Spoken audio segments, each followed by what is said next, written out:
Good evening, and welcome to the Kelly-Strayhorn Theater for tonight's presentation of Won't You Celebrate With Me, Poetry and Prose from the Director's Chair, presented in partnership with the Center for African American Poetry and Poetics. Let's give them a hand.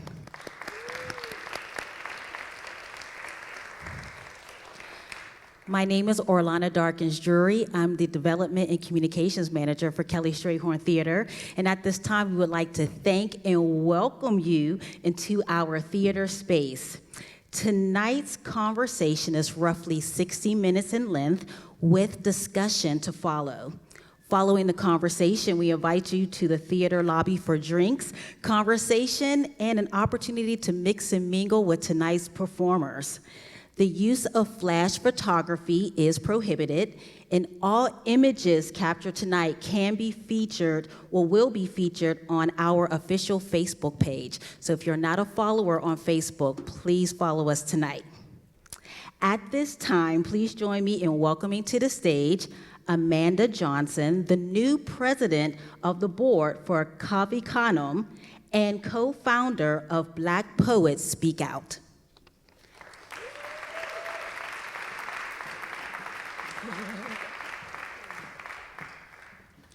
Good evening. Good evening, yes. Won't you celebrate with me what I have shaped into a kind of life? I had no model. Born in Babylon, both non-white and woman, what did I see to be except myself? I made it up. Here, on this bridge between starshine and clay, my one hand holding tight my other hand. Come, celebrate with me that every day something has tried to kill me and has failed. Lucille Clifton.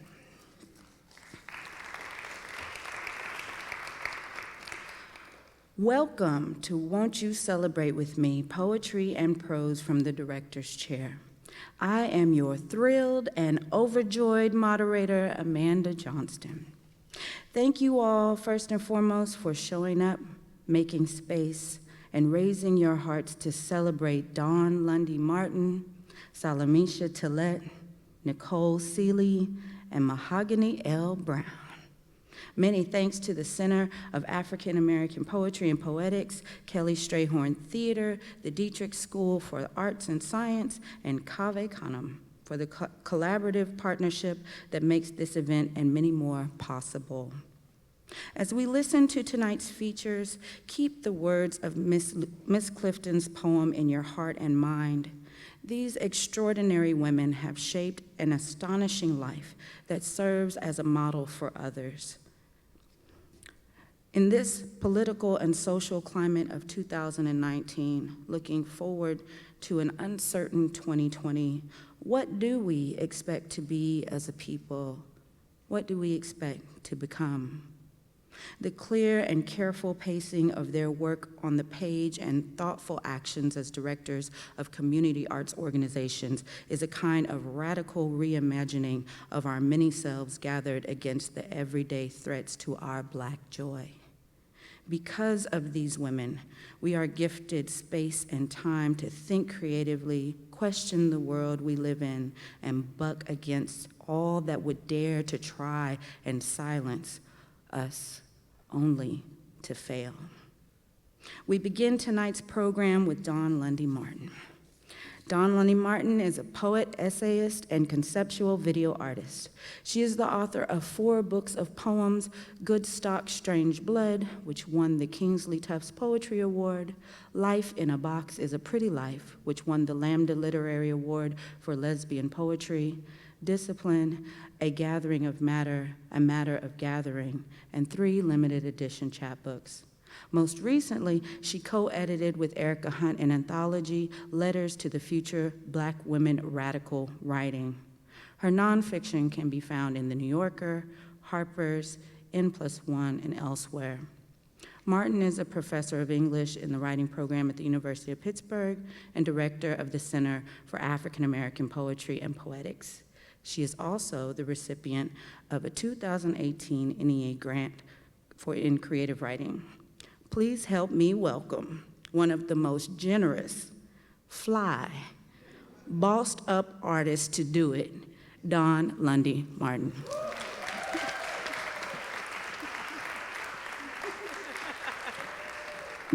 Oh my gosh, thank you, Amanda. Thank you for coming to this event. So I'm a poet, but since tonight is poetry and prose, I thought I'd read prose. And the truth is, I'm terrified to read prose because I don't know if I've written prose, but I have not ever read it in a public space like this before. So I hope it goes okay. And then maybe I'll like cap it off with a poem, you know? This is an essay called When a Person Goes Missing. When my brother was a teenager and I was in grade school, he let some bullying kids from his high school persuade him to skip the day and invite them over to our house. He asked them to leave, but the boys refused, so my brother grabbed our father's shotgun and corralled them into the bathroom, the barrel pointed in their direction. The bathroom door, now locked from the inside, my brother held the gun, luckily up toward the ceiling, so that when his finger slipped and the mechanism went off, the bullet with its massive force went through the second floor ceiling, the attic, and then out the roof of the house into the sky. How the rest of the family received the details of the incident, I can't recall. But to travel home now is to walk beneath the hole in the ceiling stuffed with newspaper from 1978. To return is also to encounter the past lurking behind me, contorting its face so I can really feel it. Its truncated force whispering a ghost voice in my ear. If I believed in omens, I'd say the shotgun incident was the worst of omens, literary in its foreshadowing. We can smell a hint of devastation, can't we? A scent we can't quite recognize on first whiff, but turn our noses away from knowingly. Where will our characters end up? Our armed protagonist, the girl who tells the story.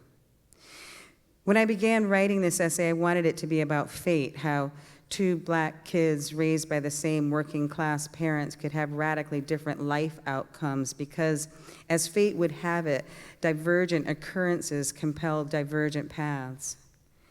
Bruce never went back to the high school with the bullying boys. He dropped out. It's around this time that my parents got a call in the middle of the night that Bruce was in custody at the local precinct for being caught in a stolen car. It was the 1970s and no charges were pressed, boys being boys. That night, my father beat my brother mercilessly with a washing machine hose in the dank basement of our house. The chaos of a violence like that is astonishing.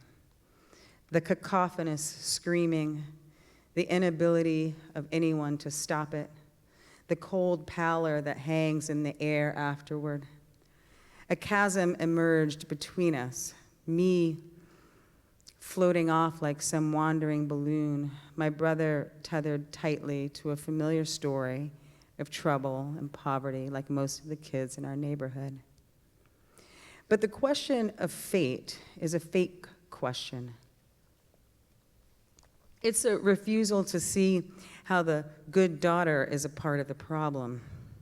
As a kid, I was the exception, the one who would make it out of the ghetto, the one bussed out of town for school. I liked being the exception.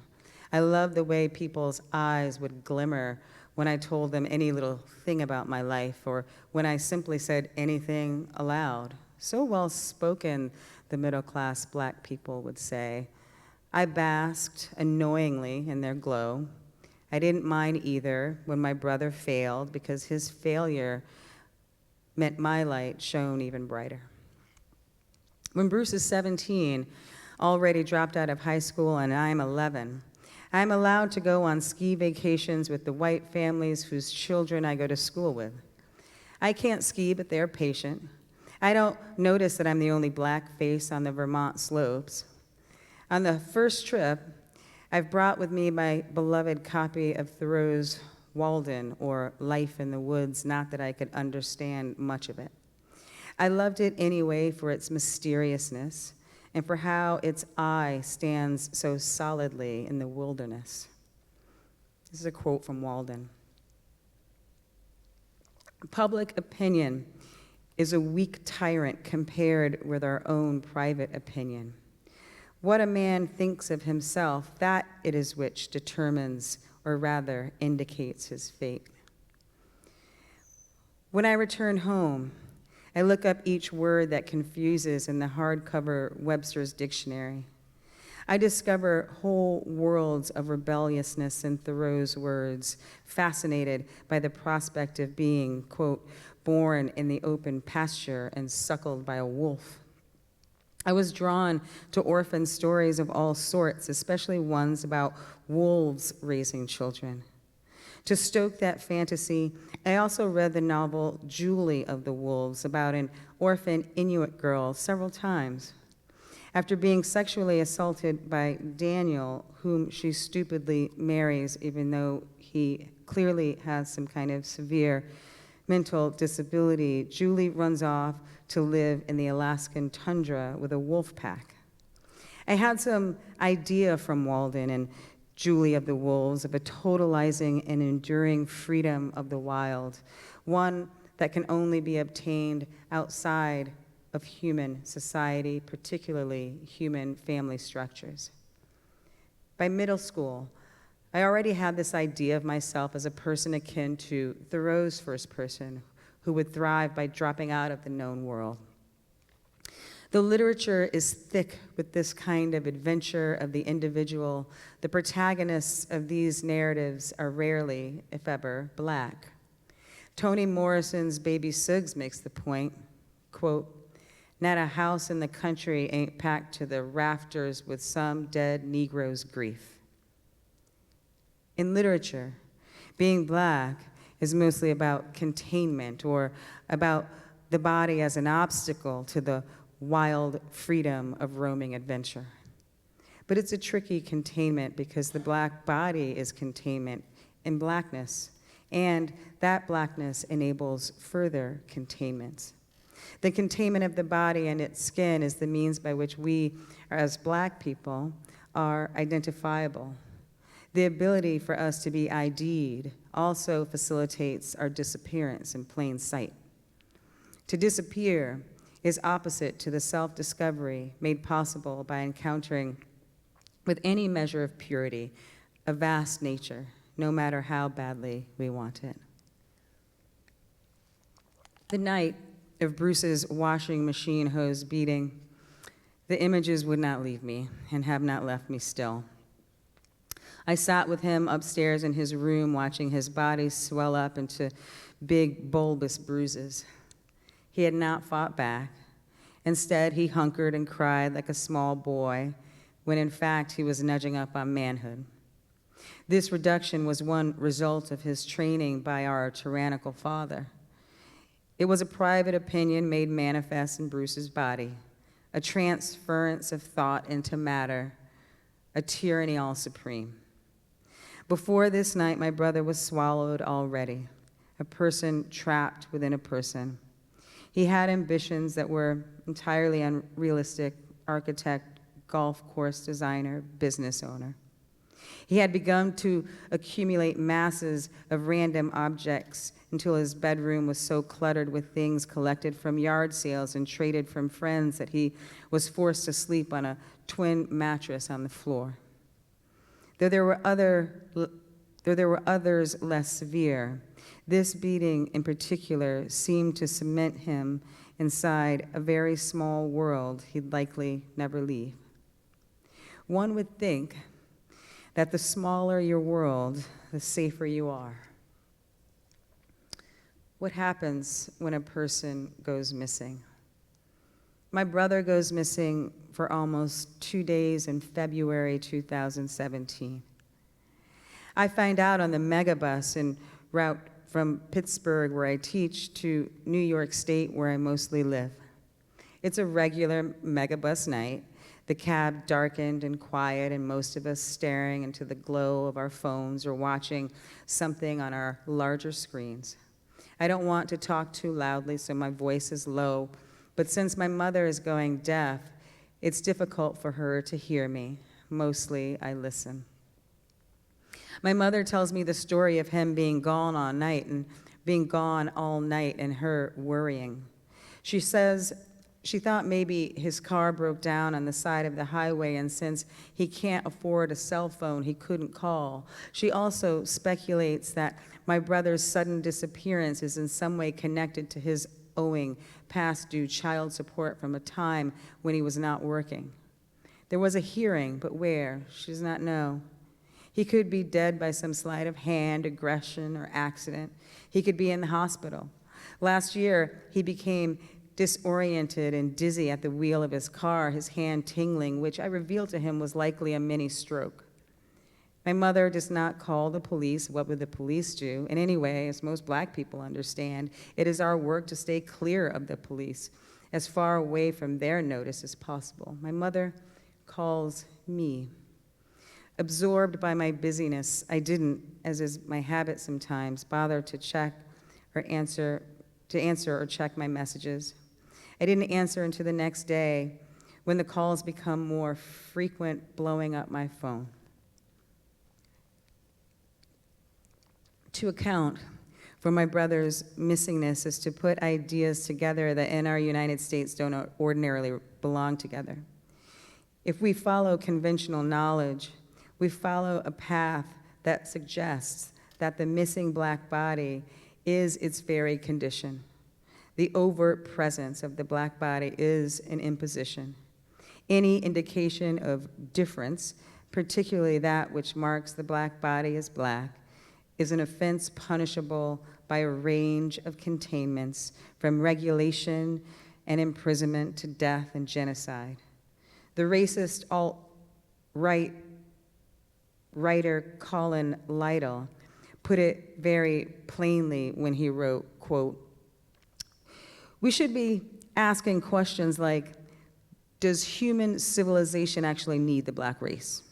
Is black genocide right? And if it is, what would be the best and easiest way to dispose of them?" He wants to make a connection between genocide and order, the subtext being allowing these niggers to exist causes chaos. Look at how they run around stealing, selling drugs, raping, and killing. To dispose of something is to arrange it, to put it in its place, to regulate it by containing it.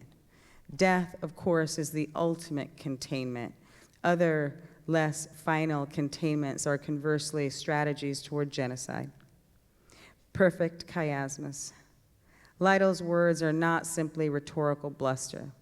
He wants to place the ideas in the room uncloaked for the white readers who are looking for some language on which to hang their hatred. When we were kids, our parents would drive from Connecticut down south to Florida once a year for a vacation to see our extended family.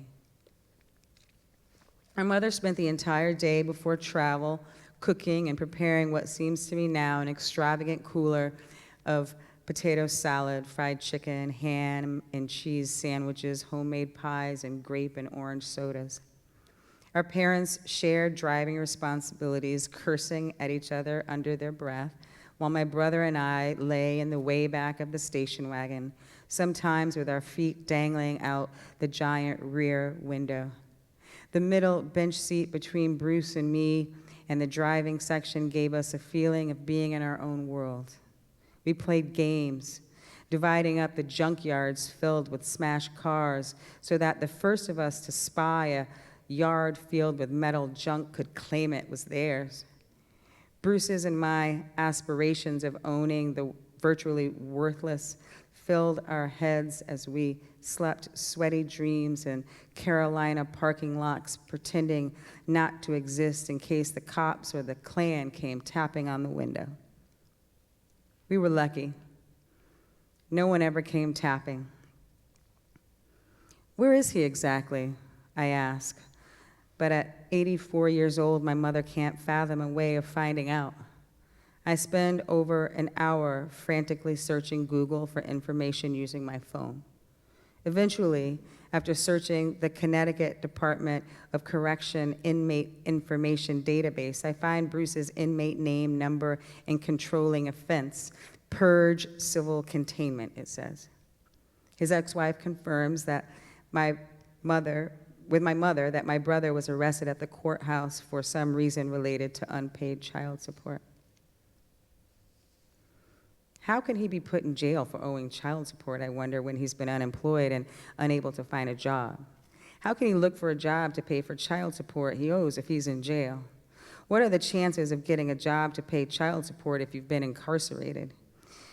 These are the times, says Trump, when work for what we used to call blue-collar workers has been replaced, he says, by automation and the shipping away of jobs overseas to Mexico and China.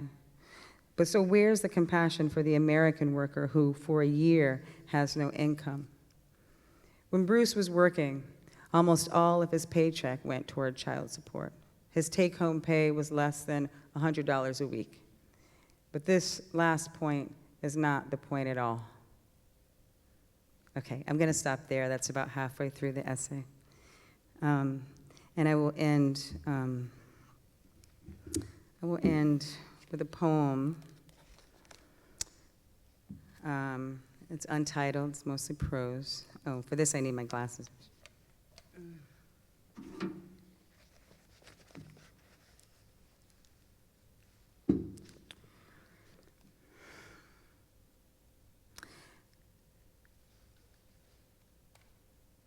They will tell you that I was sick, that I was a drug addict. They will tell you I died a natural death. Sometimes young people just die, they will say. We don't know why. They will say I was lazy, that I could not work because of disease and just general feebleness. When a crime is committed by a white man, they will show you a photo of me instead and call me a trickster. In the photo, my jaw is slack, my hair wild. They will say that I am unkillable, that my body resists battery by tree trunks, bullets, and years in small cells. When I enter a store to buy something, I will be immediately arrested, and then they will apologize. I'm just a child, I will say. Impossible to be so greasy. And a child, they will say, there are no children anymore. Why are you so sad? They will ask me, why is your heart so weak? We've given you everything, they say. Why won't you flourish? Thank you so much. Thank you.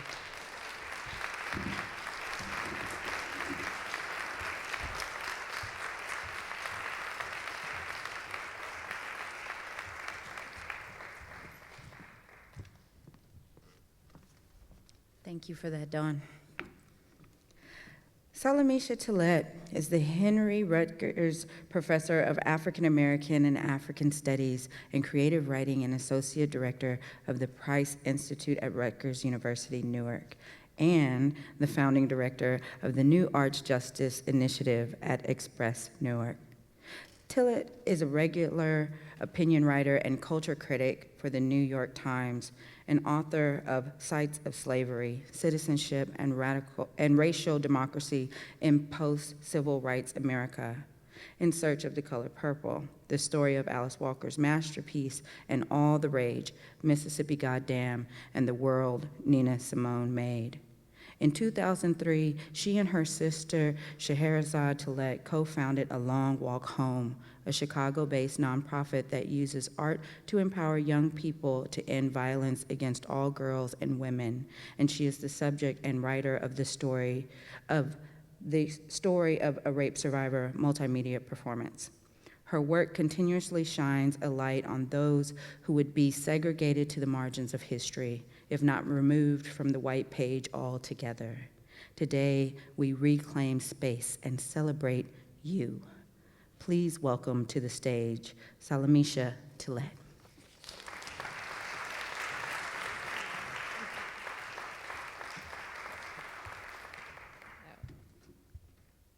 There's water here already. So thank you for being here, and thank you, Amanda, for that very generous introduction, and to Dawn for inviting me here. When I received Dawn's email, she said that, would you be interested in sharing our work in progress? So I thought we were literally workshopping this, and so I didn't know it would be like performed in front of a whole bunch of people.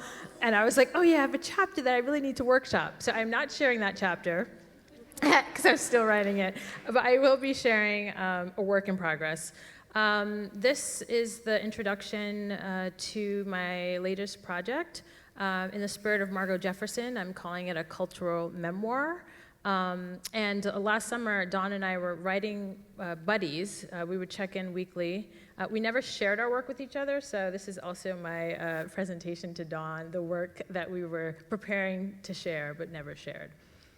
So again, this manuscript is called In Search of the Color Purple, the story of Alice Walker's masterpiece. Prelude, looking for Alice.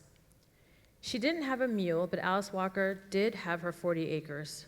Sitting atop the lush vineyards of Mendocino County's Anderson Valley, the view from her house was an endless sweep of mountains, what the locals here call Signal Range. Walker called it Mount Pomo to honor the indigenous communities of the area. When I wake up in the morning, I can't see anything at all, Alice said. The fog stretches across the entire valley, and that's all you can see. By lunchtime, when my sister Scheherazade and I arrived at her house, the fog had receded, and rolling, lush green tops stretched away from us. Now, at its peak, the sun hovered right above us. It was so rejuvenating that I forgot how exhausted I was following our cross-country flight and our more than 3-hour journey by car to her house in Philo, a town of only 400 people north of San Francisco. I'm here because of The Color Purple, the novel for which Walker in 1982 became the first Black woman to win the Pulitzer Prize in fiction. Since then, the book has sold more than 5 million copies and been translated into more than 24 languages. Director Steven Spielberg adapted it to the big screen for its 1985 release, which in turn generated approximately $142 million in box office sales and earned 11 Oscar nominations, including Best Picture. 20 years later, Oprah Winfrey, who made her screen debut in the movie as Sophia, produced it on Broadway. The musical was such a sales bonanza that audiences bought more than $5 million worth of show souvenirs, a success that led to its Broadway revival in 2015, starring Jennifer Hudson, its ongoing national tour today, and now Spielberg and Winfrey reuniting to produce a film of the musical. Despite its current ubiquity, Alice could only write The Color Purple in one place, and it was not New York City, much less any metropolitan area of her choosing. Though the characters Sealey, Shug, and Sophia began to form while she lived in Brooklyn, on subways, dark streets, and especially in the shadow of skyscrapers, they refused to stay long. "What is this tall shit anyway?" they'd ask her. So she picked up and moved to the other side of the country in the late 1970s, first to San Francisco, and when her protagonist continued to complain, she and Robert Allen, editor of the journal The Black Scholar, and her eventual partner of 12 years, went looking for a place further north. After passing an African-American boy cheerfully walking on the side of the road in Boonville, California, they looked at the local listings and eventually rented a house. Walker later told her biographer, "I figured that any place where a Black child looked that happy and carefree was probably a good place to live." During our 3-day pilgrimage here, Alice Walker was the only African American that my sister and I saw, which is weird because Boonville has existed in my mind for such a long time that I half expected it to be a doppelganger for Eatonton, Georgia, Alice's hometown and the setting of The Color Purple. Instead, Boonville was much closer to the sparse landscape of Robert Anderson Mailer's 2003 debut novel, Boonville. His main strip is checkered with a gas station, a bar, a market, a hotel, a diner, a coffee shop, and another bar, and an open highway.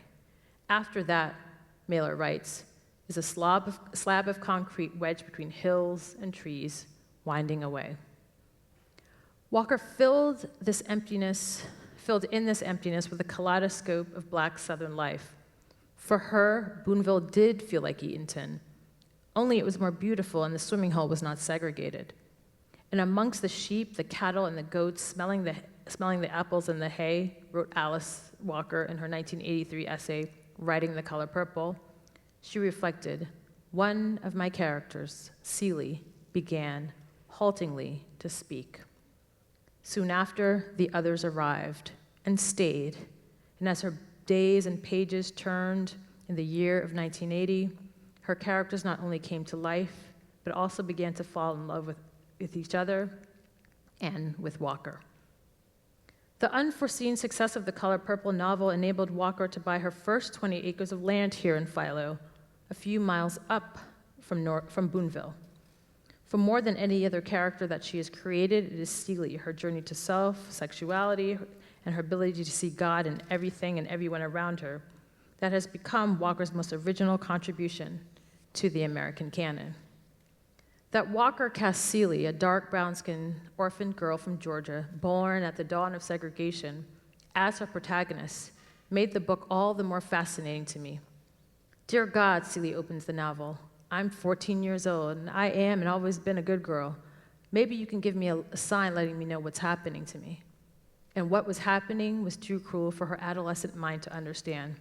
The man she knew as Pa repeatedly raped her, while her mother wasted away nearby. You better not tell anybody but God, he warns. It'll kill your mammy. Growing up behind the color line and subjected to sexual violence, Walker imbued Sealey with the power to tell this truth, forcing us to see her as fully as she learned to see herself. And in this unexpected journey, Sealey became for me an epitome of the suffering and salvation that lay ahead for us Black girls in 20th century America. The first time I had read The Color Purple, I was 15 years old and spending the summer in Boston with my dad, preparing to apply early for college. I had just been fired from my position at the National Environmental Law Center, for whom I'd been canvassing for several weeks, until my boss's boss realized that I was too young. I was a month shy of 16 when they hired me, to be knocking on people's doors well past dusk. And since it was too late for me to pick up another summer job, I ended up answering phones and sorting mail as a volunteer at the local NAACP office. During my breaks, I'd pick up the latest book that my cousin's girlfriend, Nicole, only 2 years older than me, but already at college herself, gave me each week to read. By the end of August, I had built up my own bibliographic arsenal of African American literature, with 3 books in particular determining my fate: the autobiography of Malcolm X, The Bluest Eye, and The Color Purple. By the time I returned back to my home and to my elite, predominantly white private school nestled in Livingston, New Jersey that fall, I felt armed with a new vocabulary of racial pride and Black feminism. I've gone back to The Color Purple many times since. When I was raped during my first year of college, in graduate school, as I was first publicly sharing my own story of trauma, as a college professor responsible for teaching a new generation of students the language of feminism, and now as I raise a 4-year-old boy and a 7-year-old girl in this age of Me Too and the movement for Black lives. These days, almost everyone is or is asked if they are feminist, a sign that many of Walker's themes of gender nonconformity and equality are more integrated and normalized in our society than ever before. And yet, as the cultural wars take over college campuses, cable networks, and the halls of Congress today, our fight for full racial and gender equality reveals the potency of Walker's full vision for humanity in The Color Purple, and how far we, as a nation, still really have to go. The Color Purple has once again become the book that I turn to in these weary and dystopic times, for it shows us how our country is a place marred by the multi-headed hydra of racial, gender, and class oppression, while also helping us realize this painstaking process of building it as we want it to be. And each time I encounter the book, I feel like it's the first time, through the act of reading it again, I find a new way of being in the world and seeing myself. So because The Color Purple has meant so much to me, I refuse to let my euphoria spill out when I finally meet Alice Walker. Gone were her long locks, now her short silver mane crowned her head, and she walked with an unbelievable lightness. And when she took us out on the back porch of Temple Juke, the name that she used for her house in our email correspondence, we, 3 Black women, stood silently together. Alij on the verge of her 75th birthday, Scheherazade, a newly minted 40-year-old, and I, a month into my 43rd year, looked out to see only a crescendo of mountains standing between us and the horizon. After a minute, a deep inhale, and with a wry smile on her face, Walker asked, "Why do we need heaven when we have a place like this?" And when I turned my head to catch her question, I realized that Alice Walker was the freest Black woman that I've ever met. Before sitting on the couch to begin my interview, I slipped off my burgundy boots, which known only to my sister, I had just put on in Walker's driveway. In contrast to my limoncello-colored silk mini dress, Alice rocked a self-assured look of casual comfort with leather sandals, black knit pants, and a white sweater wrap in a cotton striped t-shirt. Unlike me, she was not trying to impress. She long ago discovered that her body was hers alone to own. I've met a Black woman like her once before, a woman on her home after killing her lover, with a long braid swinging down her faded shirt and muddy overalls, and at the end and the beginning of Zora Neale Hurston's 1937 novel, Their Eyes Were Watching God. Her heroine, Janie Crawford, entered Eatonville, Florida, with such ease and comfort and self that she reduced her fellow townspeople to envy. Her sin, leaving one husband, being widowed by an even wealthier one, and shooting her final boyfriend Tea Cake to death after he becomes rabid, delusional, and homicidal during a hurricane in the Everglades. Though heartbroken, Janie, Hurston wrote, was her own woman, full of that oldest human longing, self-revelation. An epiphany that first arrived on their literary scene with much fanfare and controversy, but was almost forgotten as both Hurston and her novel fell into obscurity in the final decades of her life. Walker was rightly credited for resurrecting Hurston's legacy. In 1975, Walker published her first essay on Hurston, Looking for Zora in Ms. Magazine, in which she, pretending to be Zora's niece, walked around Hurston's all-Black home of Eatonville to find some vestiges of Hurston's legacy and influence on the community. Hurston not only spent her final years working as a domestic and later dying in a welfare home, but Walker discovered the local high school students had never even heard of their town's most famous author. There, Walker learned from Hurston's former classmate, the octogenarian Mathilda Mosley, and the teller of Woman is Smarter Than Man tales and Hurston's Mules and Men, that Hurston's grave is actually down the Atlantic coast in Fort Pierce at the Garden of Heavenly Rest. There, Alice found only snakes, thigh-high weeds, and an unmarked grave. She lamented, "There are times, and finding Zora Neale Hurston's grave was one of them, when normal responses of grief and horror and so on do not make sense because they bear no relation to the depth of emotion one feels. It was impossible for me to cry when I saw the field full of weeds where Zora is. Partly this is because I have come to know Zora through her books, and she was not a teary sort of person herself, but partly, too, because there is a point at which even grief feels absurd. And at this point, laughter gushes up to retrieve sanity." Before leaving, Alice bought a headstone which read, "Zora Neale Hurston, a genius of the South, novelist, folklorist, anthropologist." 2 decades later, Hurston's novel was the only African-American authored work that I had read during my entire time in high school. Scholars have long tethered their eyes and The Color Purple to each other. Literary critic Henry Louis Gates famously posited that Walker not only revised Hurston's text, but was determined that Sealey speak in her own voice, to counter arguments that Their Eyes was flawed, because most of the book is written in the third person.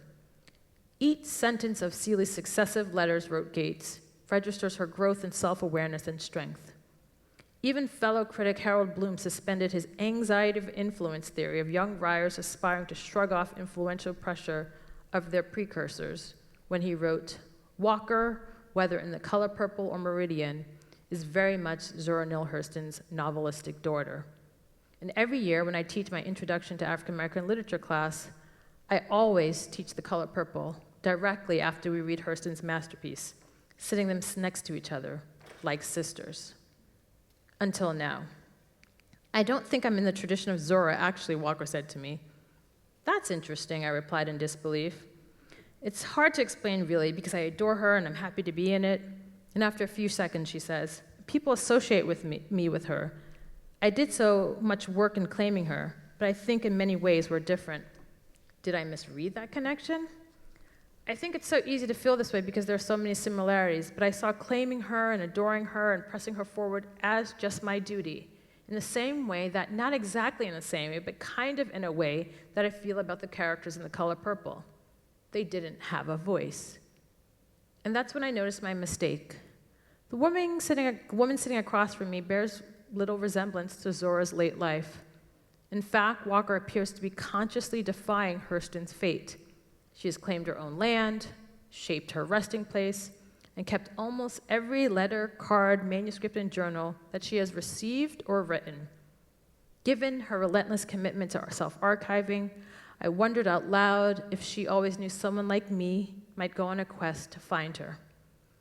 What I knew was that I had a responsibility to those after me, and if I could be helpful by leaving a map, she responded, that's what I'd do. And it took a few years, but eventually Walker bought that other 20 acres of Philo land. A bit fatigued from our first set of interviews, she asked, what else is there to say about The Color Purple? She exhaustingly sighs at the end of our first interview. Without skipping a beat, I reply, everything. Thank you.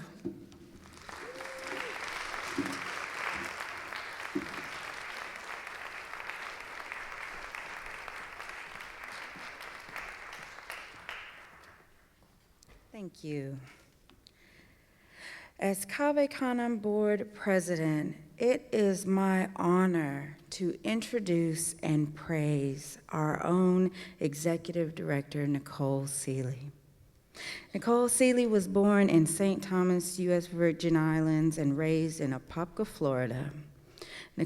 She is the author of Ordinary Beast, finalist for the Pen Open Book and Hurston Wright Legacy Awards, and The Animal After Whom Other Animals Are Named, winner of the Drinking Gourd Chapbook Prize.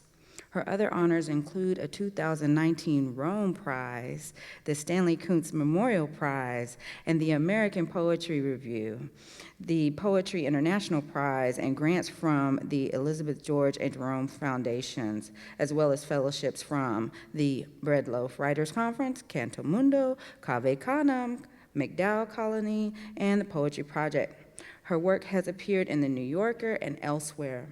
Recently named a 2019-2020 Hodder Fellow at Princeton University, she is a visiting professor at Boston University and the 2018-2019 Doris Lipman Visiting Poet at the City College of New York. I'm not done yet.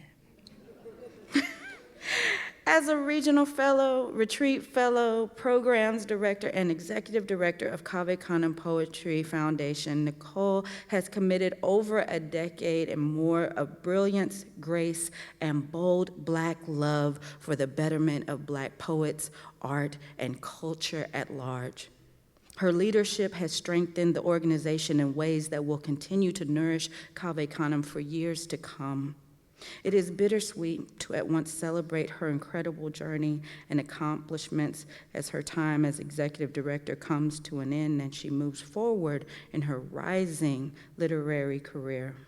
Thank you doesn't begin to fully express our collective appreciation for all you've gifted us over the years and all that is still to come.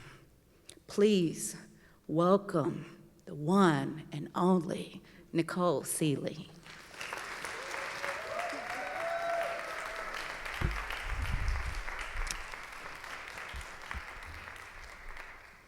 Hello, everyone. First, a few thank yous. Thank you to Amanda for that very generous and warm introduction. Thank you to Jessica, Lauren, Dawn, ORLANA, University of Pittsburgh Center for African American Poetry and Poetics, thank you. Kelly-Strayhorn Theater, thank you for having me. And my co-readers, thank you, Dawn, thank you, Salamishah, and thank you, Mahogany. And all of you for being here. I see many poets who I admire in the audience, so thank you for being here. All right, some poems.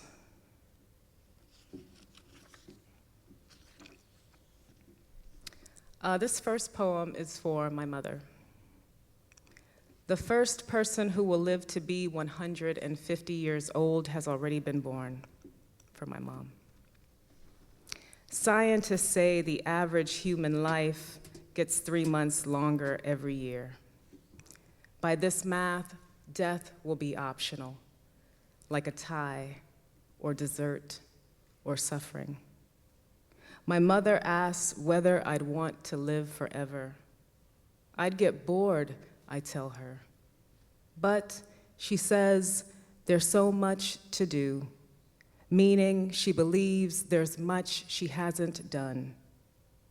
30 years ago, she was the age I am now, but unlike me, too industrious to think about birds disappeared by rain.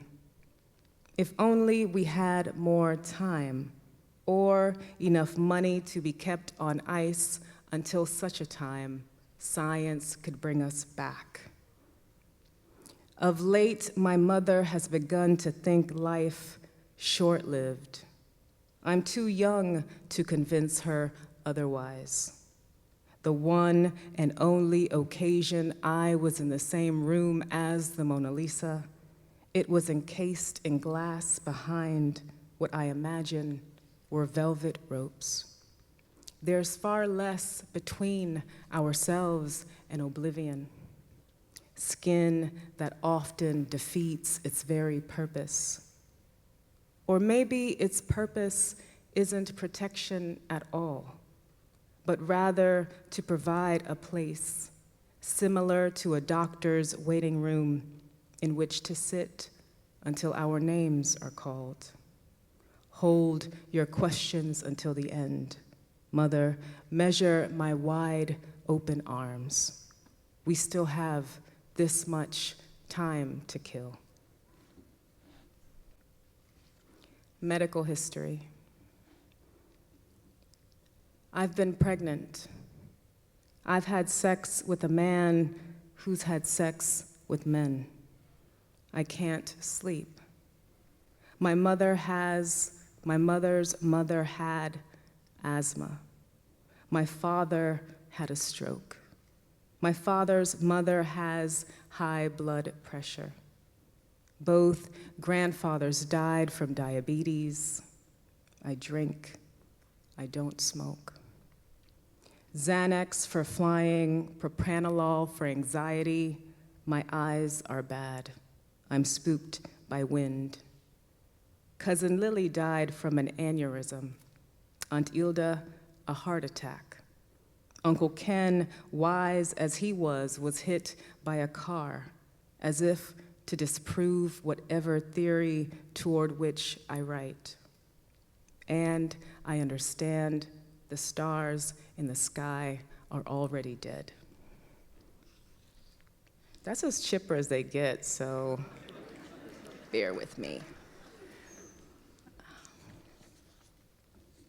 Hysterical strength. When I hear news of a hitchhiker struck by lightning yet living, or a child lifting a 2-ton sedan to free his father pinned underneath, or a camper fighting off a grizzly with her bare hands until someone, a hunter perhaps, can shoot it dead. My thoughts turn to Black people, the hysterical strength we must possess to survive our very existence, which I fear many believe is and treat as itself a freak occurrence.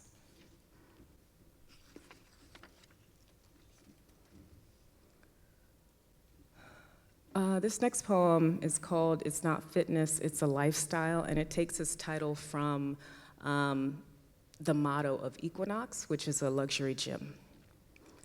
It's not fitness, it's a lifestyle. I'm waiting for a white woman in this overpriced Equinox to mistake me for someone other than a paying member. I can see it now as I leave the steam room, naked but for my wedding ring. She'll ask whether I've finished cleaning it. Every time I'm at an airport, I see a bird flying around inside, so fast I can't make out its wings. I ask myself, what is it doing here? I've come to answer, what is any of us?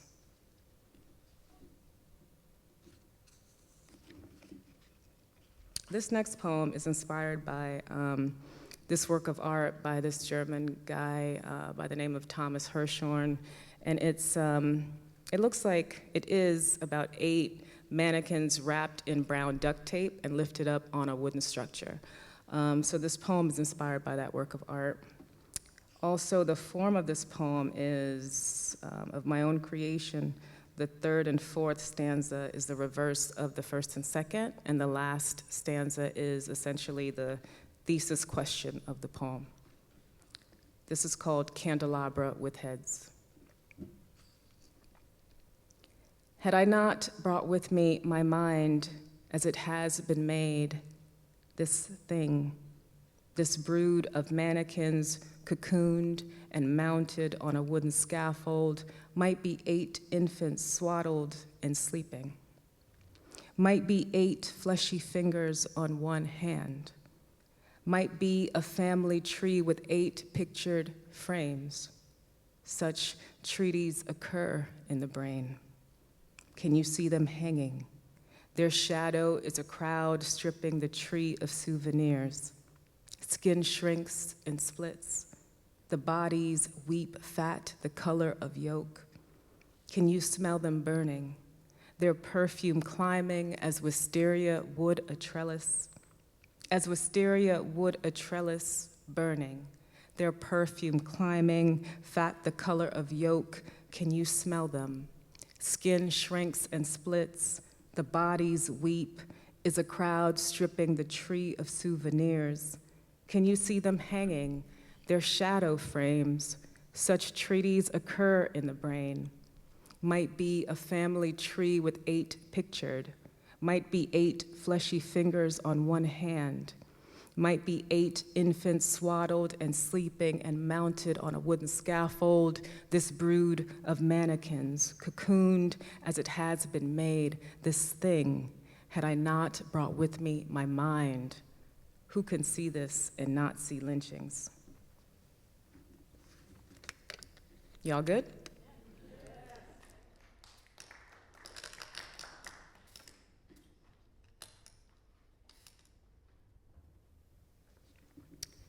All right.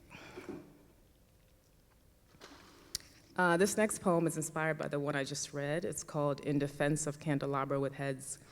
So in my chapbook, The Animal After Whom Other Animals Are Named, editors whom I adore suggested that I get rid of that last line, who can see this and not see lynchings? And while I gave in to their suggestion in my chapbook for my full-length collection, this book, I decided to put it back in, that last line, who can see this and not see lynchings? Thank you. Because it just felt more authentic to what I was going for. So this is called In Defense of Candelabra with Heads. The animal that I refer to in the poem is the chapbook. In Defense of Candelabra with Heads. If you've read the candelabra with heads that appears in this collection and the one in the animal, thank you. The original, the one included here, is an example, I'm told, of a poem that can speak for itself but loses faith in its ability to do so by ending with a thesis question. Yeats said a poem should click shut like a well-made box. I don't disagree.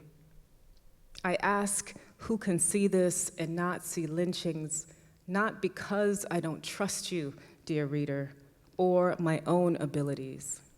I ask because the imagination would have us believe, much like faith, faith the original candelabra lacks in things unseen. You should know that human limbs burn like branches and branches like human limbs. Only after man began hanging man from trees, then setting him on fire, which would jump from limb to branch like a bastard species of bird, did we come to know such things. 100 years from now, October 9, 2116, 8:18 p.m., when all but the lucky are good and dead, may someone happen upon the question in question. May that lucky someone be black and so far removed from the verb lynch that she be dumbfounded by its meaning. May she then call up Hirshhorn's candelabra with heads. May her imagination, not her memory, run wild.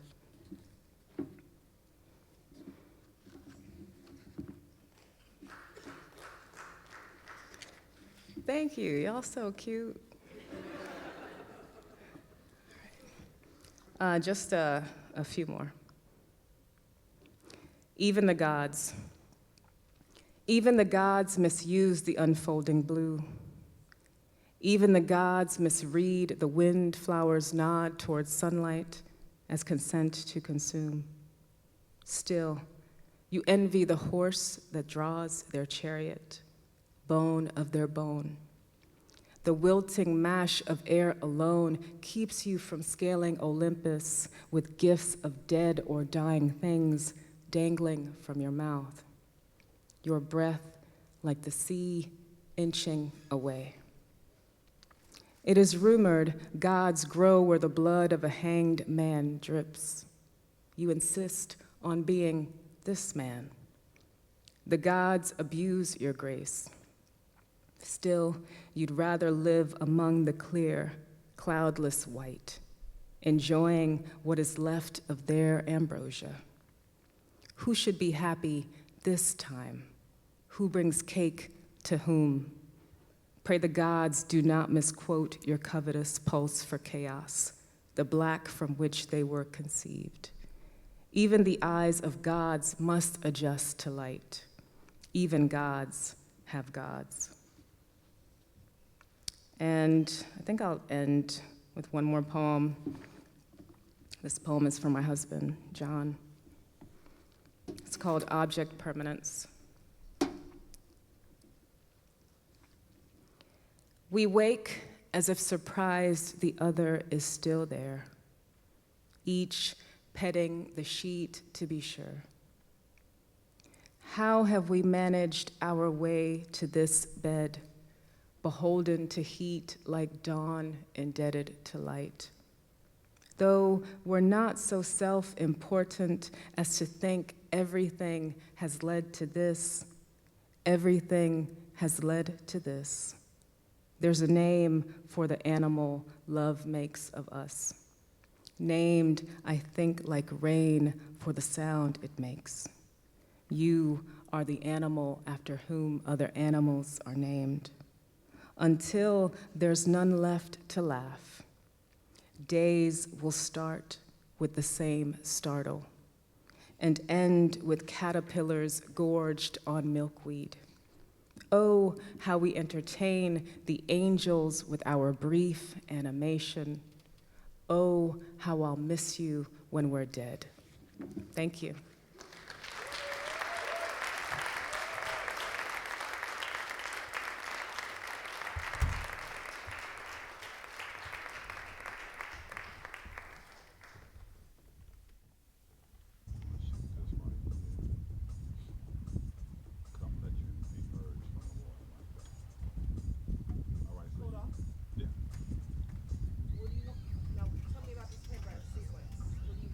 So you can take it off, and then, I guess, Ritual. Today you will. Today you choose. Today is yours. Today is only today. Tomorrow ain't here yet. Slow down.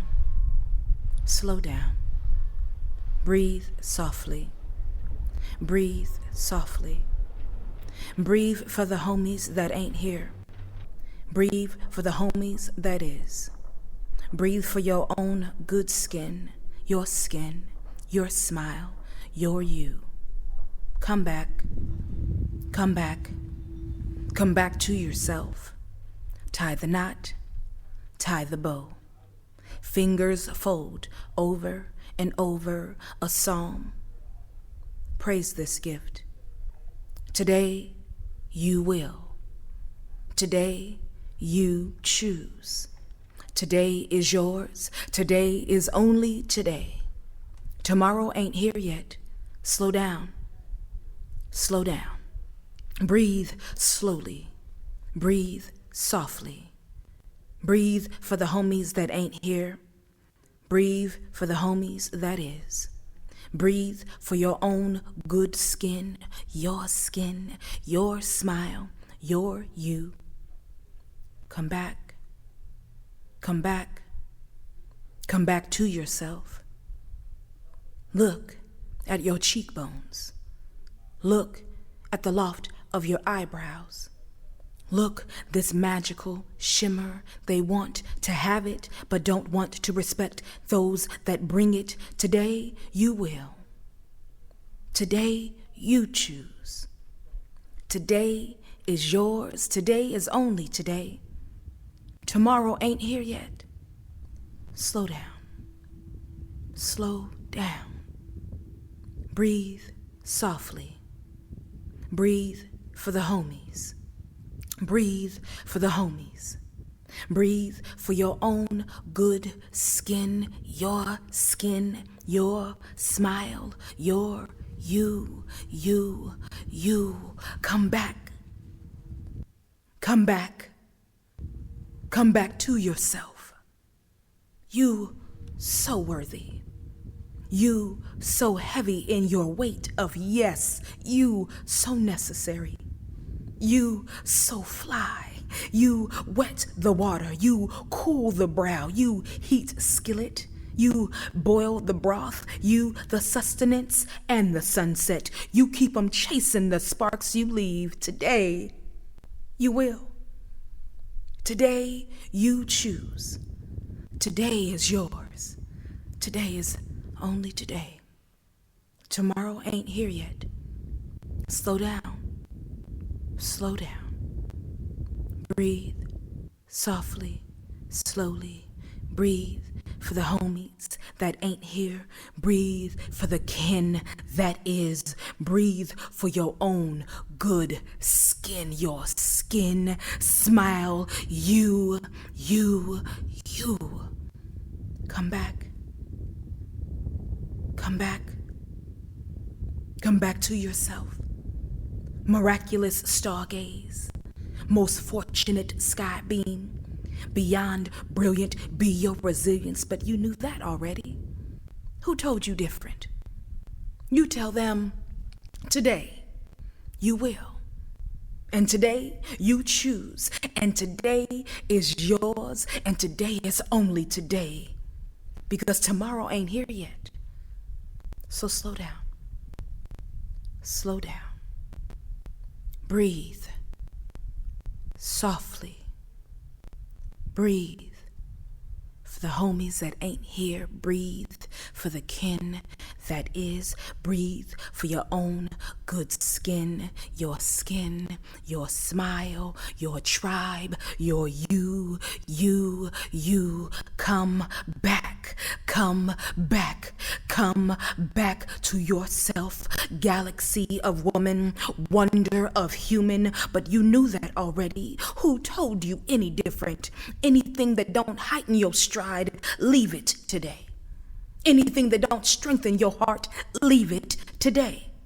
Anything that don't propel your wingspan forward, leave it today. Whoever told you you wasn't fly, whoever told you you wasn't strong, whoever told you you wasn't brilliant, whoever told you you wasn't beautiful is a lie.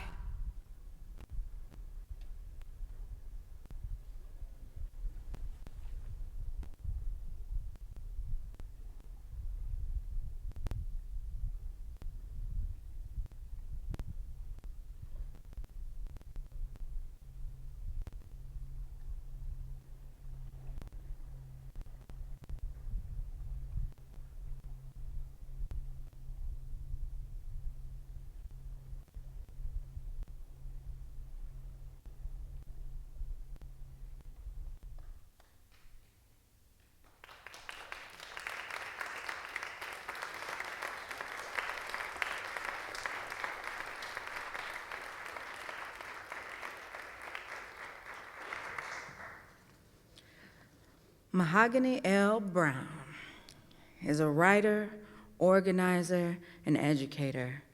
Currently the artistic director of Urban Word NYC, Browne has received literary fellowships from Agnes Gunn, Air Serembe, Cave Canem, Poets House, and Rauschenberg. She's the author of Woke Baby and Black Girl Magic, Kissing Caskets, and Dear Twitter. In literary communities and social justice action groups around the world, Mahogany is known as a no-nonsense, caring professional who gets things done, gets people together, and moves the mountains of us forward with love and compassion.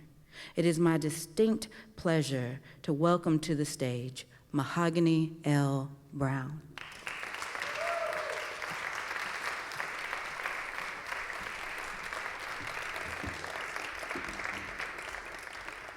Thank you. So I've been trying to do new kind of poems, which you saw. That piece is called Ritual, and it's an installation piece that has been playing in museums, specifically one in Miami at the Supplemental Project, which is available in Little Haiti for free to all the residents of Little Haiti. Work. So if you notice, I took my head wrap off and I've been like working on like meditation and not cursing. I'm originally from Oakland, California. That shit is difficult. So, sorry. And I live in Brooklyn, so you know what I mean? So I was there doing this piece and I was thinking of how I prepare myself. And I'm currently doing work that makes me return to this piece often. So I'm gonna share with you an excerpt from a long-form poem. It's called Nation-Induced Disorder. It begins with an epigraph. It is easy to singularly define people by the worst thing that they have ever done, but it becomes more difficult to imagine what we would want the world to do if it were us. Clint Smith. 1.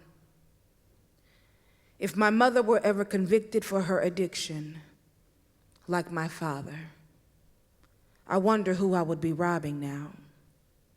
The data from the Fragile Family Study say my kind of survival displays more behavioral problems and early juvenile delinquencies. I say, you right. I rode into the night with a pistol in my gray hoodie, spitting image of my father, his nickname akin to Boom. His red skin, the only thing I remember. Him towering over me, black hair, red bloodshot eyes, already running, already gone. This was the closest time I ever came to becoming a woman with a number for a name. It is easier than you think to lose yourself in search of resemblance. Politicians with expensive silk ties, cut taxes, cue the reality TV series, suggest art programs to settle the inmates, then wonder why humans climb the walls trying to escape their own skin after the teaching artist is asked to stop bringing in poems that encourage collective behavior. 2. Marathon runs of Wentworth miss the room like smoke clouds, and I know TV is only TV to someone that had never been forced to look outside their own heartbreak before. What's a cliff dive to a black man hustled by his own country? He earns 92 cents an hour, and my tuition still ain't free. The woman behind the financial aid counter asks me what my father makes. I say, furniture for the dorms here. I say, grandfatherless children. I say, I don't know, I don't know, I don't know who he is. 3, and no one prays for their babies. 4, I enter the gates of a boys' prison menacing the border of Bristol, England, and wonder if the smell that refused to leave my jean jacket 3 days later resembles the air of Pelican Bay.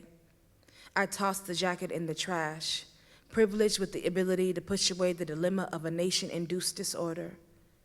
This must be the scent of apathy. Still, this is the closest I'll ever come to visiting my father. 5, I remember death by its proximity to what I love the most. 6, yesterday, as this poem was still brewing, Nipsey Hussle was mowed down in front of his clothing store on Slauson and Crenshaw. The world raged on, a community shaken into a forest of dying, and I know this is how we grieve. Candles and teddy bears and flowers and posters. Tears and prayer hands and wailing, fighting and swinging and singing and singing for the flawed men that find the redemption, for the men that remind us of home. 7, just minutes away in Inglewood, California, my uncle pulls his blue plastic folding chair under the nearest shaded tree in the communal yard of his 2-story complex to watch the passers-by. My uncle's youngest brother has been dead for years. He sits outside anyway. I wonder if he still smells the See's Candy Factory 2 blocks away, if he remembers how sweet and satisfying it tasted after we pulled our change together for lollipops. I wonder if he still waits for my gone uncle to visit him, if that's what he's risking under the sun. 7, I remember death. 8, when my favorite cousin Andrew is murdered, a shotgun blast to the dome. I am in Sacramento preparing for my Little League softball finals. I play my positions, catcher or third base. I want to be pitcher. I want to deliver the strikeouts, but the daughter of the coach is much more consistent than I am. So I play my position. I guard where I'm told. I never tag anyone out. We don't win this season. I decide I love the game even if I never win. I decide I love the game even if it never loves me back. 9, I remember. 10, when I return home, my mother is nowhere to be seen, but her smell is everywhere. I don't burden her with the bad news. Her child didn't win, but when I hear a gasp somewhere behind her closed door, I figure she knows what I know. I don't think twice of the phone's plastic echo as it returns to its cradle in haste. Andrew, a teenager with a brilliant smile. Andrew, just out of jail. Andrew, my favorite cousin. Andrew could make a room erupt into confetti of joy. Andrew, a gunshot wound to the head. Andrew, bloody and dying in front of our cousin who screamed and cried and cradled his face in one hand, her other hand holding close her newborn son. When I hear her name at our family barbecue years later, after she's testified against the killers and lost her spirit to dance with friends, I make her a new world. I decide she must look like she's never held a dead boy before. Her mushroom hairstyle is asymmetric and perfect. Her eyes shine. Maybe she still smiles and drinks her sweet Pepsi. So if I can write, I do. If I can write, I do. 11. Today, when the sky is forgiving enough to offer a sliver of blue and the smog pretends itself an heirloom of history, there, in the corner of my smile is a poem, waiting to be picked up, dusted off, and shined real good. But all I can muster is the strength to pull myself to the bathroom mirror and try to locate my father's rage. Instead, I find you, silly poem, waiting to be seen, waiting to be. 12. If I can write, I do. If I can write, I do. I can write, I do. I do. The quietest time of the day is when I hold my breath. Sit back and hold in my stomach, close my eyes into thin slices and whistle. When I share this poem, shape the aftermath into a mudslide, I pretend my father is in the back of the room. Red, red baby, his nickname go. I wonder if he would approve of my line breaks, how strategic I can be, how effortlessly I pass his carcass throughout the audience like an offering.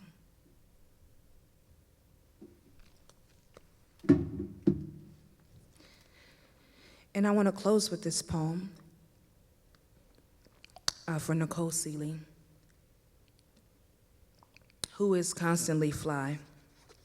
And while she is the executive director of the longest running, most amazing literary org in our world, she is unfuckwittable. And it may not be good enough for the resume. I think it is. You are. And so, they say you ain't supposed to be here, black girl. You ain't supposed to wear red lipstick. You ain't supposed to wear high heels. You ain't supposed to smile in public. You ain't supposed to smile nowhere, black girl. You ain't supposed to be no more than a girlfriend. You ain't supposed to get married. You ain't supposed to want no dream that big. You ain't supposed to dream at all. You ain't supposed to do nothing but carry babies and carry felons and carry weaves and carry silence and carry families and carry confusion and carry a nation, but never an opinion. Because you ain't supposed to have nothing to say, black girl, not unless it's a joke.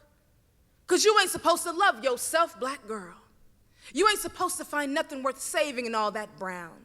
You ain't supposed to know that Tina, Beyonce, Cecily, Shonda, rhymes, shine, shine, shine, black girl. You ain't supposed to love your mind. You ain't supposed to love. You ain't supposed to be loved up on. You only supposed to pose voodoo child, vixen style. You're supposed to pop out babies and hide the stretch marks. You're supposed to be still. So still they think you statue. So still they think you chalked outline. So still they keep thinking you stone. Until you look more Medusa than Viola Davis. Until you sound more Shanae than Kerry Washington. Until you're more side-eyed than Michelle Obama on a Tuesday. But do tell them, you are more than a hot coming and watching set. You are Kunta Kinte's kin. You are a black girl worth remembering. You are a threat knowing yourself. You are a threat loving yourself. You are a threat loving your kin. You are a threat loving your children. You black girl magic. You black girl fly. You black girl brilliant. You black girl wonder. You black girl shine. You black girl bloom. You black girl, and you turning into a beautiful black woman right before our eyes. Thank you.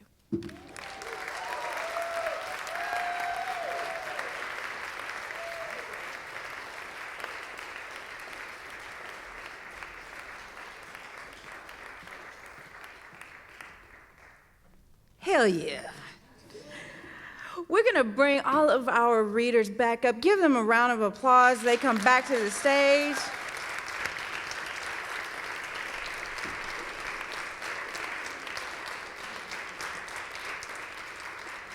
As they're making their way up, we're going to engage in a discussion. I do have prepared questions, but also full transparency. Dawn Lundy Martin said I could ask whatever I want.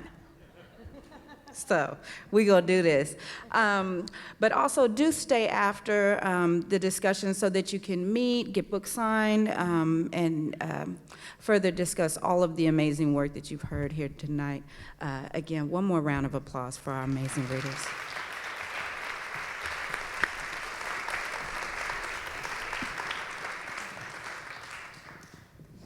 Testing. All right. Hi, ladies. Hi. Wow. That was incredible. Of course it is, because Black Girl Magic, right? But I'm listening to all of your work, and I've read all of your work, and you know, I'm constantly wondering, when we come to the page and we start writing about issues, or the subject takes on issues of race, gender identity, et cetera, especially in this Me Too and Black Lives Matter moment, do you feel a sense of responsibility to that? Or is it these are the times we live in, so my creative inspiration has driven me to that?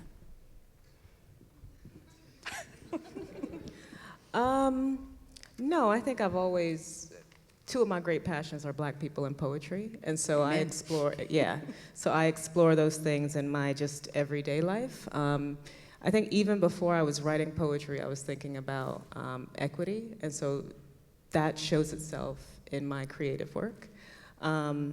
So while these movements are happening, I think when they stop, if they stop, I hope they don't stop, I'll still be exploring these issues in my work. I think that for me, it's like, I don't feel responsibility as much as I feel like inspired, because something always needs to be said about the conditions that kind of undergird our experience as Black people, as Black women. If things go unsaid, then what? You know, there needs to be like, I think that that language is in part what creates reality. So if there's like a kind of dominant discourse kind of, you know, constantly happening that you know, goes unchecked or unresisted or unspoken back to, then it gets to continue to create and define and redefine our reality. So yeah, I don't know. Yeah, so I don't know if it's like responsibility. It's like more like, you know, it is the stuff that calls me in some ways to write in the first place, you know. Okay, well, I guess I'm just drawn to artists who are deeply political, who don't separate their who think of art and craft and form as important and significant and try to hone it, but they also see themselves as activists. So it's a little bit easier, I think, for me to then not separate my own work from that, because the artists themselves see themselves as activist artists. But I also think it just like makes the work that I do easier. Like there's a vocabulary, there's a prevailing discourse, and I say this mostly in response to the Nina Simone book, because I was kind of like tracking Nina's resurgence since like 2003. Like I was like, oh, like look at this person sampling Nina Simone, or this person's using Nina Simone, or this is happening at Nina Simone. And then the movement for Black Lives Matter happened, and then you really see Baldwin and Hansberry and Simone, that kind of trifecta, becoming even more engaged than they had been for a while. Baldwin always kind of stays there, but Simone and Hansberry have really had a renaissance. And I was like, the moment has blossomed what I saw happening, so I think that made it just easier. I didn't have to like explain as much who Nina Simone was. And then the Color Purple project, I just think, you know, I actually think Black feminism is like a deeply prophetic tradition, and I think the Color Purple has so many like answers for us, and gives us so many guides, and so there's a lot to unpack and see still that can help us today, as I said. So sometimes I just think, you know, the moments and the movements catch up to these prophetic artists, and so that's why it's easier, because the moment now is caught up to what these artists have been trying to say and telling us for a very long time. So I definitely came to the page inspired by the Sapphires, and the Toni Morrison, and Zora Neale Hurston, but I remained on stage through obligation. I had to learn the hard way what happens when they don't see, and they as in the public, don't see our face, when our young people don't see our face, when they don't hear our voices that sound like them, when they don't hear the dialogue that we say at home, not just, the code switching, but like how you sound when you're with your friends and your family. When that isn't present in the poetry and the writing, how we lose ourselves. So what kept me publishing and performing in spaces that were wild, silent, and cold is the idea that I know, not the idea, the fact that I know they will trick us into thinking that we ain't supposed to be here, and that our stories aren't supposed to be here, or there's only, there's a monolithic type of story that is acceptable, and to be angry is bad. I love anger. I appreciate Audre Lorde for teaching me how to use that shit so it doesn't eat me alive, and so I know that I'm here because of obligation now, but I came to it through inspiration. Thank you. So, kind of follow up to that though, when doing this difficult work, right, that is interrogating some really horrific realities from the past, definitely in our present, and some from our personal experiences. A lot of our writing draws from, if not directly, indirectly, from lived or shared experiences, family, relationships, etc. How, or do you at all ever think about how trauma becomes reintroduced through the work? And what then does that offer? Definitely in craft and art, but does it reopen a wound? Is that something an artist should be concerned about? Oh, yeah, sorry, I was just thinking about this a lot, so, because last week, so I guess another part of my life, and it was in part of my bio, was performance that my sister and I have been doing for 20 years. She documented my healing process. I'm a survivor of multiple sexual assaults. And so we had a meeting last week and we were talking about like, what does it mean to do this for 20 years? And it's really a story of healing, but also like adapting it to film.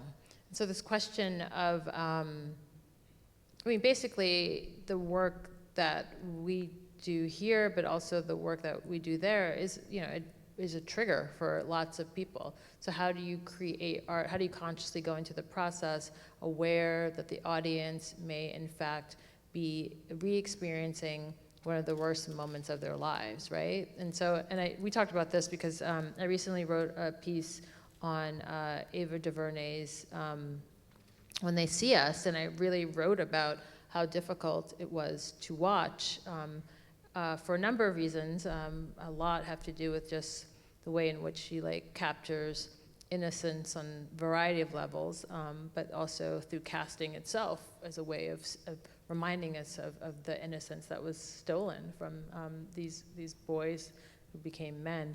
So yeah, I think about it a lot. I don't know if I think about it as much in terms of my own writing though, meaning like in a production or thinking about turning another piece of art into another form. I think about it more consciously. I don't know if I'm thinking when I'm writing, if I'm disclosing my experience of trauma, how it's going to, I don't think about it on the level of sentence, right? I think about it in the process of pre-production and then post-production, and then, but not in the level of sitting there on the, looking at the computer, trying to get to the next sentence. I don't think about it that way. So maybe one thinks about it in revision or editing, but not when it's flowing in the originally. So. I think that if I had never started writing poems, I probably would not be alive. Because I think that what called me to the poems, although I always, if someone casually asked me how I started writing poems, I'm just I don't know, I just started writing poems, But the truth is, that I was not consciously, but trying in some way to live after a long period of my life where I was a victim of child sexual abuse.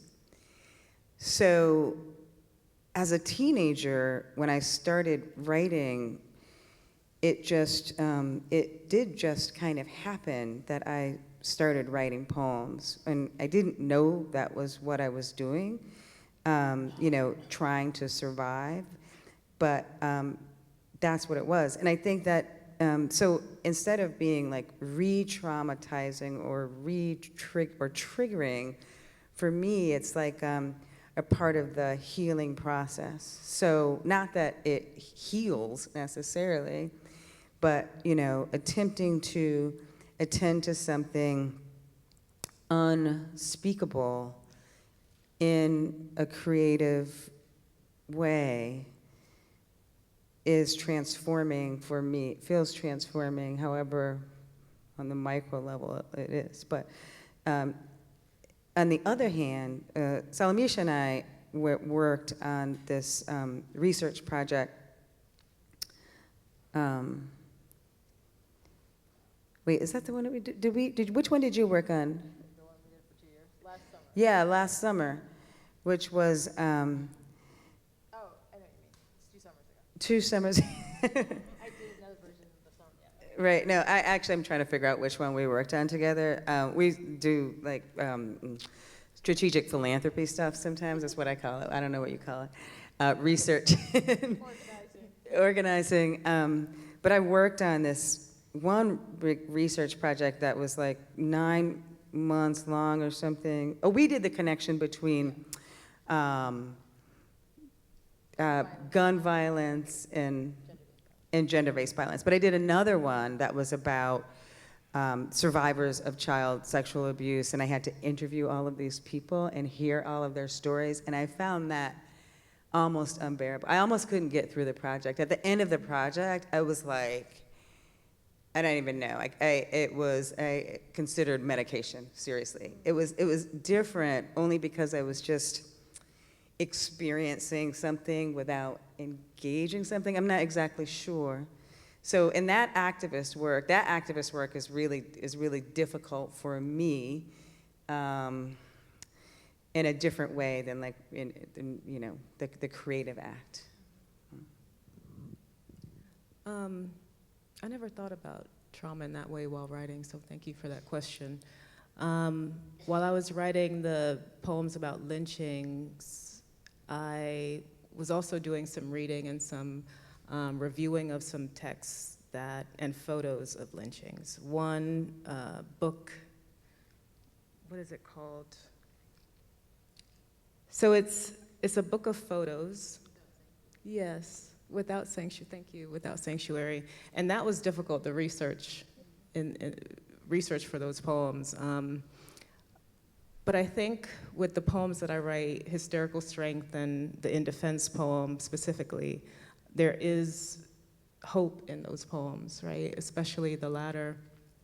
While it's talking about lynching throughout, it ends with, may she be black and so removed from the word lynch, right? That she be dumbfounded by its meaning. So it ends on a hopeful note. So while, and that part actually usually makes me kind of tear up, the hope part.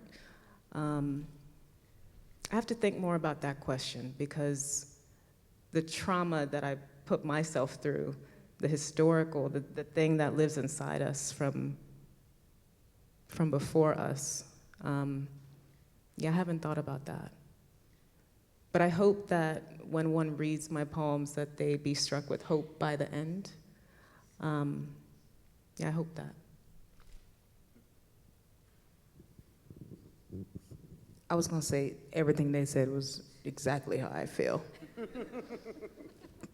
Truly. I think the only thing I can add is that I do a lot of performance with other poets, performing arts and slams, and I've witnessed people do really traumatic pieces for like a score. So you know, slams are like the Olympics of poetry. Okay, you get scores, and if someone can cry on stage, you evoke more emotion from the audience, and there's a formula to winning. So that's the only thing that I can go to right now, which is something that I'm always asking them not to do. I'm like, that is the wackest thing possible. to not only harm yourself, but intend to harm the audience into feeling something, you know, like whether it's a real thing or a fabricated thing. It doesn't matter because the result is a real thing. And I don't want our art to be the catalyst for this thing that you can't take back. You know, you cannot unring a bell. And I feel like when we do that as artists, we have to be really responsible to how we're opening these conversations. I love when people say trigger warning, so you know exactly what you're getting. You know, okay, this is not poems about, you know, peonas and shit. It might be a little more difficult. I need to know when I can leave. And giving people permission, like, if you have to take care of yourself, please leave, right? If this is too much, please take care of yourself first, over your consideration for me on stage and performing. Yeah. So I'm thinking a little bit about what you both said regarding, like, you know, if you're coming to a work and kind of manipulating the work in a way that, you know, will receive an outcome. We are, you know, it's already political season, and we know there's how many, 100 people running for Democratic ticket for president right now? 20. It's a good amount of, yes, so many. But it brings me back to Ava DuVernay's When They See Us. I don't think it was by chance that it came out now, as opposed to 4 years ago, or wait and release it later. And in the film, if you haven't watched the miniseries on Netflix, do watch it, but yes, trigger fucking warning. It is amazing and powerful and moving and shook me, as I expected it to.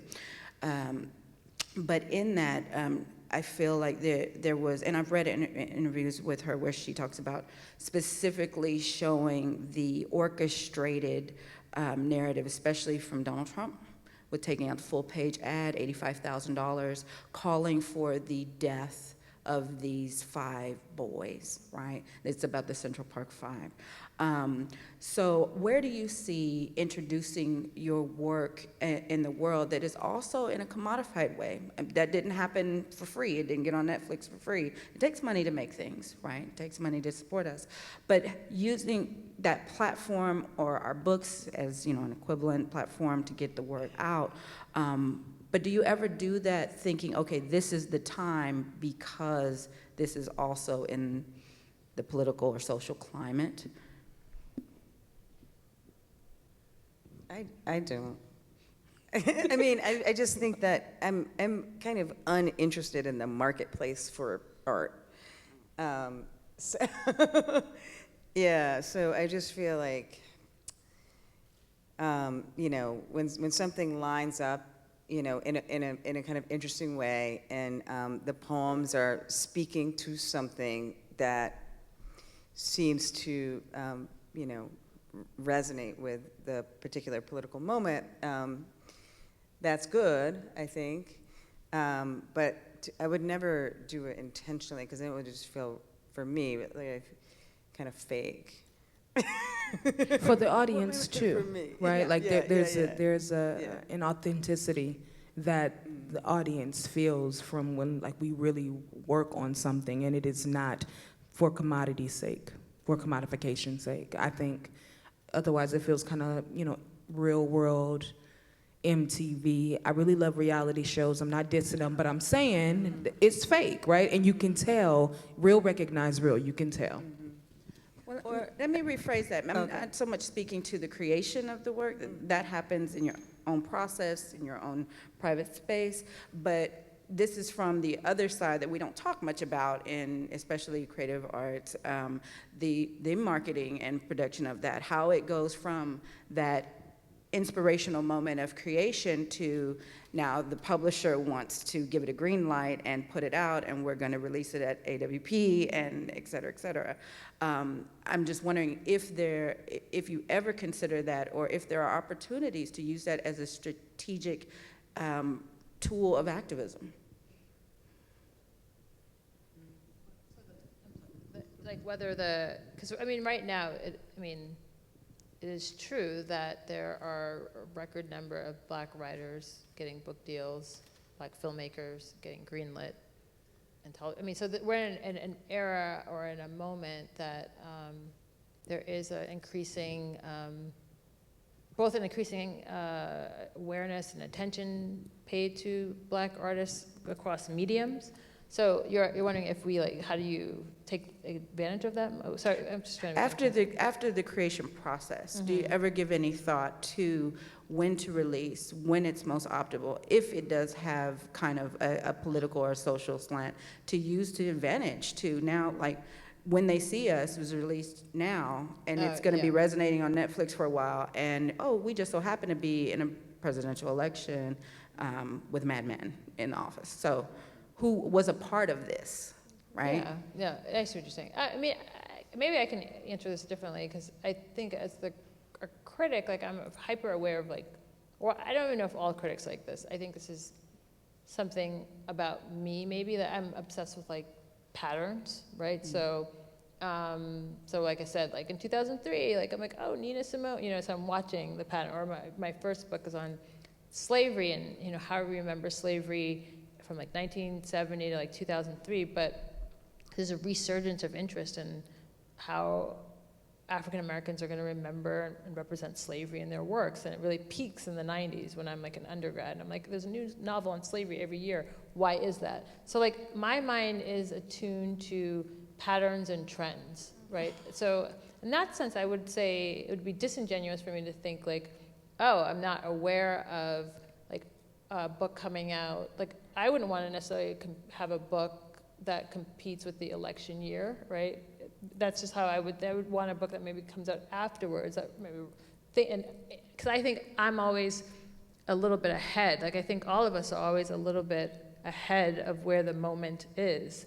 And so in that sense, I figure, I think about Alice Walker and I think about Nina Simone, time will catch up to where. So in that sense, I think I'm very aware of, again, trends and patterns. I also got into reading by reading detective novels, so it's a little known fact. I watch all sorts of crime procedurals as an adult, and so that's what happens when they see us. Actually, my piece on that, I was really fascinated by the way in which she flips the procedural as a genre. So, all these things come together. So that maybe, it's a different way of answering a question, but I think I'm probably aware of those things, but I'm also aware that we're all in a moment where our voices, we're insisting our voices be heard, and there are people who are willing to listen. And that's important to seize. And I'll just say one last thing.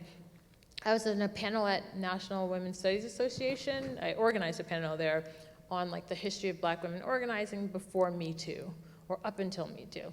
And so Loretta Ross, who was she's founder of Sister Song, and then she was one of the early founders of the DC Area Rape Crisis Center, which is one of the earliest rape crisis centers.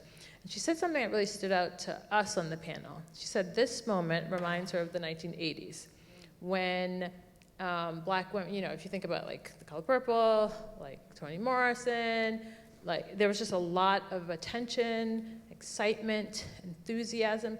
Obviously, this is with Reagan there. I'm not saying that it was a free moment for Black people, but I'm saying in terms of cultural production. And she said then that they didn't know that moment wasn't going to last. And she said that this moment is even bigger than that moment. And so I guess I'm aware of that, aware of how much we have to keep on pushing the limits of the moment that we're in, from someone who said, so it was just an interesting insight, but it was also oh shit, we got to keep on doing what we're doing and make sure we're maximizing the moment as much as possible. So I've been giving the one more question finger. I told y'all they let me ask questions. I would be up here all night with y'all. But I do want to bring it on back, bring it on around the circle, that this evening was a night of celebration, first and foremost. Thank you, Nicole, Sealey, for all that you've done. And thank you all for your contributions and incredible writing that is inspiring so much more discussion and dialogue that we definitely have to keep having.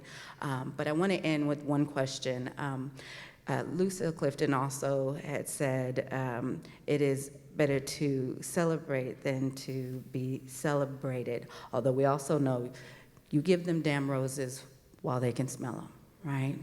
But who do you honor? Who do you celebrate so that we can say their names and bring them into this moment of joy and celebration?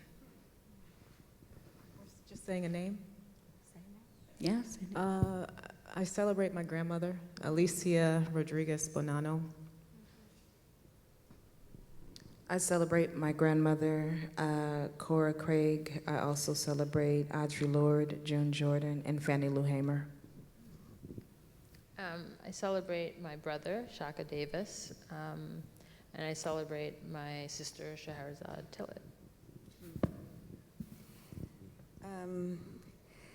I celebrate my mother, Doris Eva Lundy Martin, for reading to me my whole young life. And I also celebrate the radical experimental writer Myung-Mi Kim, who's my favorite writer of all time. Thank you so much. Thank you all for coming. Do stick around, get books, products, get your books signed, say hello to the presenters. Thank you. There is a book signing.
And drinks, and you have a site of